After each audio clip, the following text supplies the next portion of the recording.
Folks, hello there. Welcome back to the lab. Well, had a little feedback from a subscriber, Landon, asked if I could do a video on some of the tools I use, some of the bits I use for fixing up lanterns and various other things that I'm doing here on the channel.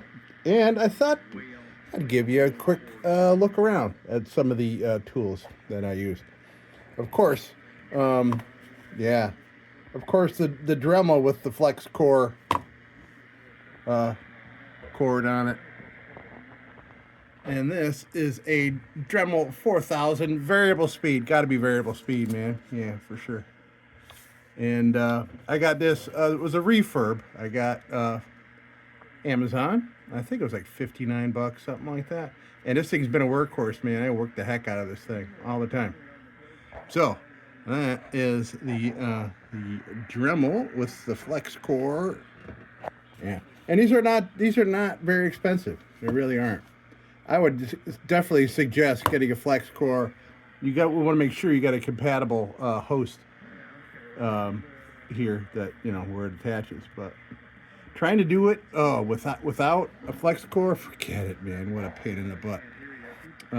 Also, other tool, bench grinder. I talk about a lot of bench grinder stuff.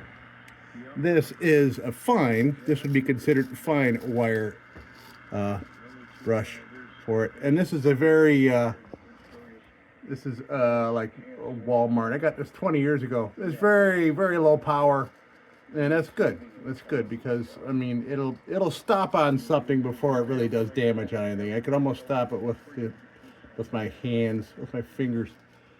And polishing wheel over there. This is Snacks. He's watching intently on what's going on here. He's keeping himself warm on top of the 1939 tube shortwave that I'm listening to right now. So, another tool is I found this sledgehammer head at a flea market. I've been looking all summer long for a small anvil, tabletop anvil. To beat up stuff on, and could never find one. I found this for a couple of bucks, and I had this old plate from an old electrical box here, and I JB welded it to that little plate. And the reason I did, because if I need to, I can clamp it down with a clamp like that, right there. So it's very stationary, but there's so much heft to it. And yeah, so that's what I use to bend stuff and crimp stuff. And this, that hole is helpful for helping bend stuff over. And that's a big help with lanterns. Vices. I have this cute little tiny one here to do small objects, bending things, this and that. And so this clamp is here, and this clamp over here is for my little guide wire system, my little hold down system. I use these bungees. I can either bring it over here, come across, hold something down on here, and I also have this over here, this hook there, and then come across on something like that. So that is great for holding stuff down, and also for holding stuff down. There. I took sleeves off an old chef coat and had a friend sew them into sacks, and I went and got a bag of play sand at Ace Hardware. It was like $5 for a 50-pound bag of it. I had to get a 50-pound bag of it, and I like play sand because it's washed and filtered and are not shitting it. So it does, the powder of it kind of comes out, but that's okay. It's okay. So I have like 4 of these for various hold downs as needed. Let's see what's next. So small hand tools. These are all small screwdrivers of various lengths, and this one's a bit sharper on the tip for prying underneath stuff. This is a very long one for, doing long things. There's an awl. Give it your all. Razor blades and various things. And These are all pliers, small pliers, and screwdrivers, and of course hammers. I'll come back to the hammers in a minute. But I want to tell you, I hope I can find this in my Amazon buy list so I can share it with you. This is the single greatest lantern tool, and it's so versatile to so many other applications as well. This is a flat nose pliers with no teeth. Man, it's great for straightening stuff out, straightening out things that got little dents in them, little corners and everything. I use this. This is basically the only pliers that I really almost ever get out, unless of course I need a sharper tip, like something like that. These were my favorites before I discovered this, and I think that's like for jewelry making, might be. If I can't find it, like, I do apologize. I'll do the best I can to find it. But so, best tool ever for lanterns. Get yourself one of these, and they're cheap. They're like $5, $6, $7, something like that. There's that. Now hammers. I love looking for hammers at junk sales and stuff like that. And these all have their particular jobs. And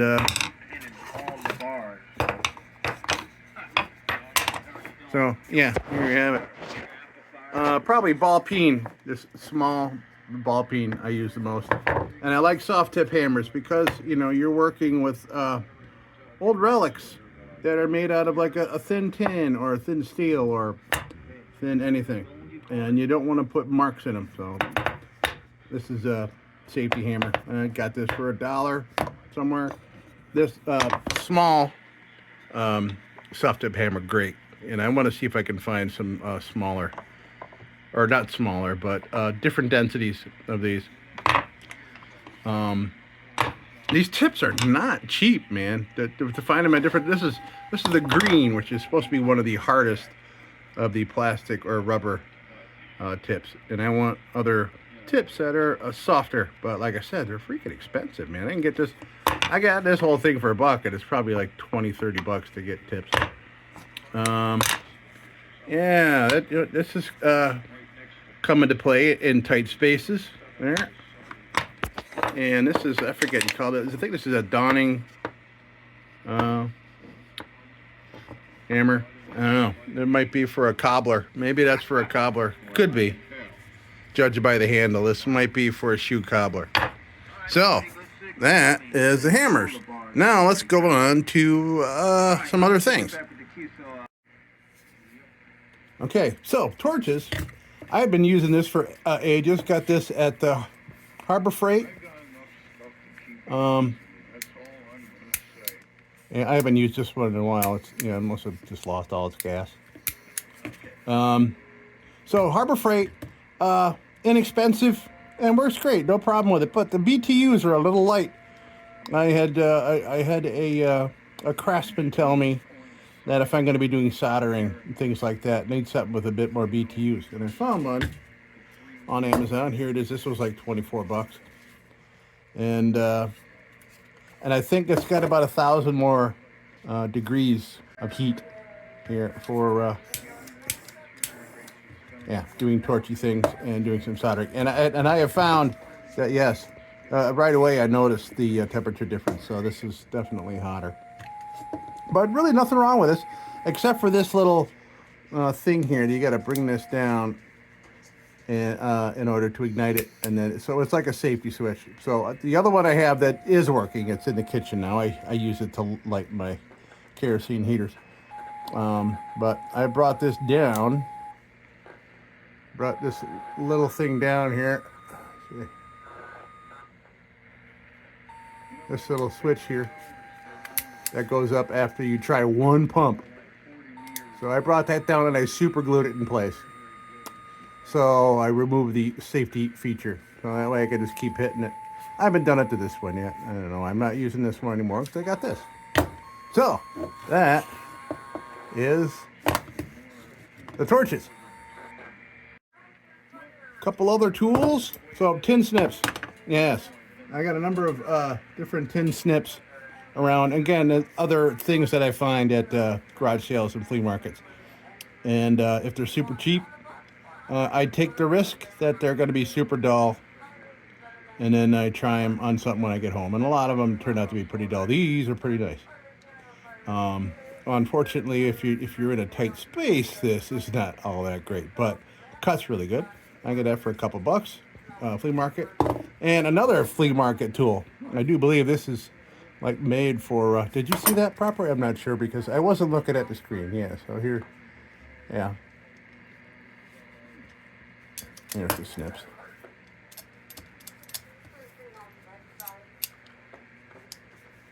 And this another flea market find. And these are great for crimping up seams. That if you have like a lantern, this is a bad example because it's a different type of bail configuration. But anyway, so you got, you have, say these crimps are dented or coming apart like up around the bail hole, like ones that have the hole where the bail goes in. And this is great. I think this is actually made for crimping tin. So great tool. I was very shocked. First time I used it, I'm like, I wonder if this will work. And right away, I was in love with it. So very cool. This is Supervisor Baby. He is always lit when I'm working on stuff in here. All right, let's see what's next. Brushes. So this is a big 3-inch brush, super fine brush. You can see all the shit coming off there. And I use this constantly to remove dust and dirt while I'm cleaning up something to work on. And then I use it to remove steel wool dust from a lantern when I'm done steel wooling it before I treat it with oil, because you do not want that steel wool dust in your lantern, in the corners, because it's going to stick to that oil. It's just going to sit in that oil. And when that oil deteriorates, the surface area of that steel wool, massive surface area, it'll be the first thing to rust. And then that will inhibit rust on your lantern. You don't want that. So you got to get rid of that before you treat with, whether you use WD-40, whether you use gun oil, or you use linseed oil. So, nice big brush. Yeah, daily use for sure. Okay, for the non-metal brushes that go on the Dremel. So, these would be considered, an abrasive bit. Abrasive buffing and polishing wheel for use with Dremel type units here. So, and all the colors are different. They're coded. These colors are code for the equivalent of a grit like you would have on a sandpaper. So, like tan here is like 120. I think this is the 120. I think this might be an 80 grit. This one's tougher. This one's tougher for sure. It's a darker tan. So, this would be a 120 grit. Green one is 180 grit. Red is 320 grit. The black is 800 grit. The gray is, this is 400 grit.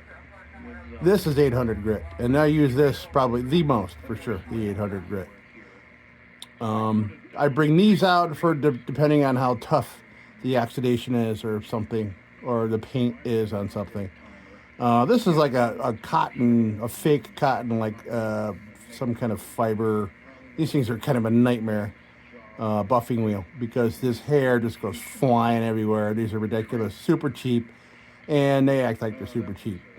So I would not recommend these fuzzy buffing wheels. Just the little hairs go everywhere. They coat everything.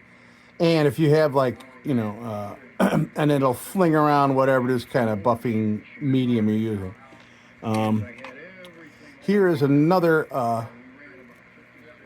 type of buffing wheel. I have not implemented these yet, because this will be good for getting in corners, polishing brass and things like that. If the polishing wheel that's over here on the grinder can't get into corners, something like this. I have not really had a chance to test this out yet. Maybe just once, but I really don't have any good or bad to say just yet. Testing is in the works. So that is the non-metal nylon drill bits, and these are pretty much what these are. I mean, they're like, green scrubbies you got around your kitchen sink. I mean, that's basically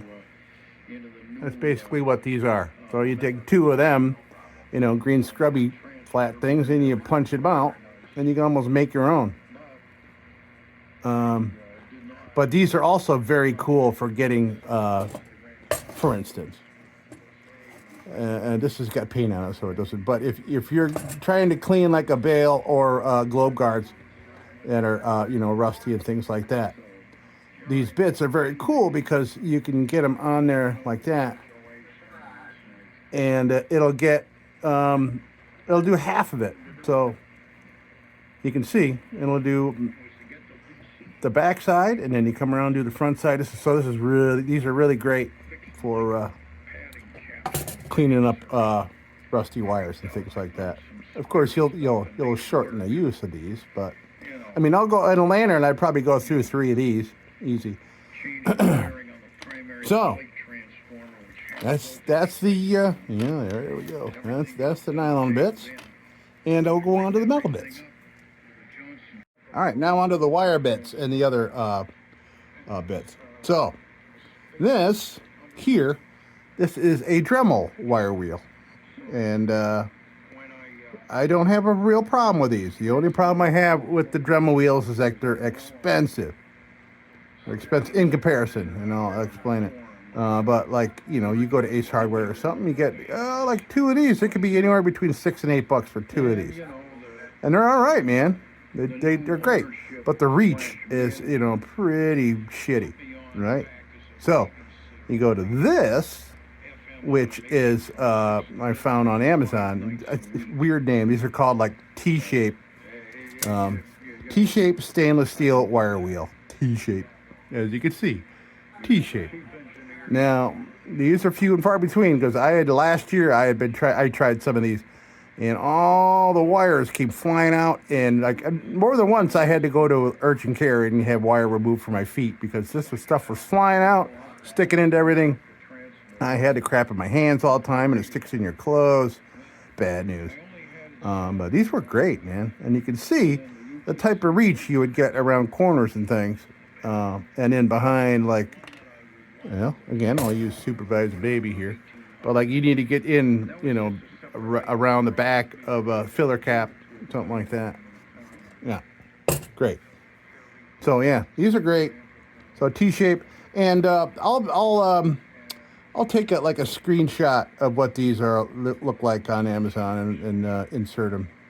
And of course, I've probably been doing that all along here in the video. So that is the T-shape wire wheels. Now these I call a broom bit. Obviously, they look like a little.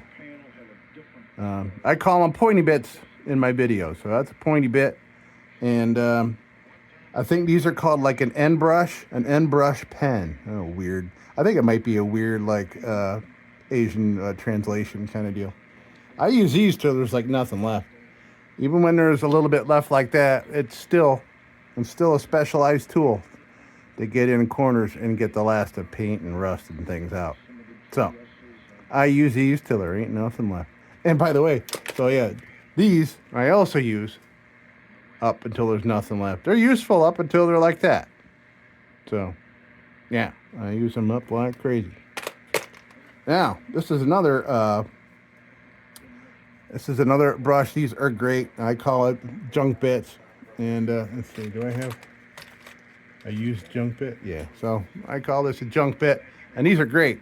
It's got a great corner for getting in things, but that corner does not last long if you're pressing really hard on it. This will round out. It'll start to round out, and it'll look like that, like real quick. It'll end up looking like that, but still great bit for getting up junk. And I call them junk bits because they get all the junk off for me. This is the first tool I use when I get paint off or back from the bench grinder to get oxidation off. I'll go at it with this. And yeah, you can see And I use it till there ain't nothing left. Till there's a nub. Yeah. So that's those. Now, stainless steel, steel wool. So this here, this steel wool, this is the 400000 stainless steel, and it's marketed on Amazon as like a deterrent for mice and rodents. So you stuff them in holes like in your floor or your walls or something like that to keep mice from chewing holes into your kitchen or anything like that. So that's why it's kind of compact like that. But so far, I just got these last week, and they're really holding up great. And they're inexpensive. And there's like a 16 pack of these. Yeah, pretty cheap. So these work out great for steel wool. Every lantern gets steel wool. Yep. And these are wood bits. You can see this is how you wear it down to the nub. These are used for sanding wood and things like that. But I've had these around. These are probably 20 years old. At least this one is. From various kits. You know, you find them in the bottom of tool chests and things like that. But these are great. These can really work through some rust, from real heavy rust to you, and get down to some silver tin. Okay, all kinds of you see them in the kits at the stores, but there's various stone wheels for I don't use any. I really don't use any of these for lanterns. Any of these stone bits, unless of course I need to kind of score an area for so that solder will stick. But this is like this here. It's got little replacement little sanding discs, things like that, different grits and all that. So that is that. Croyle delivery. Yeah, Croyle, man. Croyle's awesome. So I found this, of course, at a market for I don't know, a couple of cents. But this very tiny oiler is great for delivering Croyle to rusty parts on a lantern, and it comes out slowly. You can very easily determine how much comes out because the actual bottle of Croyle. Do I have it here? Yeah. Yeah. So the bottle of Croyle. Ooh, yeah. See that? Just went everywhere. So the size of that hole is pretty major, and just the gravity of turning this thing upside down to deliver like a little drop of Croyle to something. No way, man. You'll spill it a couple bucks worth because this stuff's not cheap. But don't worry about how expensive it is, because this will last you a long time if you use it right. You don't need to dump a whole bunch of it on there. And this, of course, at a junk sale, another delivery system for the oil. Very, very tiny little tip, a little hole there. So that is my oil delivery system. Let's see what else. Oh, and here are some of the other little tools I didn't want to forget about. So, yeah, dusty from the bench grinder. But yeah, dental tools, they work great for really getting stuff out of cracks and stuff like that. If you're trying to get mud that's impacted or paint or anything like that. Yeah, small screwdrivers if you got to get parts off. Tweezers are always excellent to get something out of a fount. If something fell down in the fountain, you need like an old wick down in there. Yeah, that's helpful. Yeah, these are great. These are great for cleaning out burners that have like a lot of carbon or wick that was like rotted in there. These are real pipe cleaners, and these got the little hunks of wire, like little scrubbies in there, and it's rough.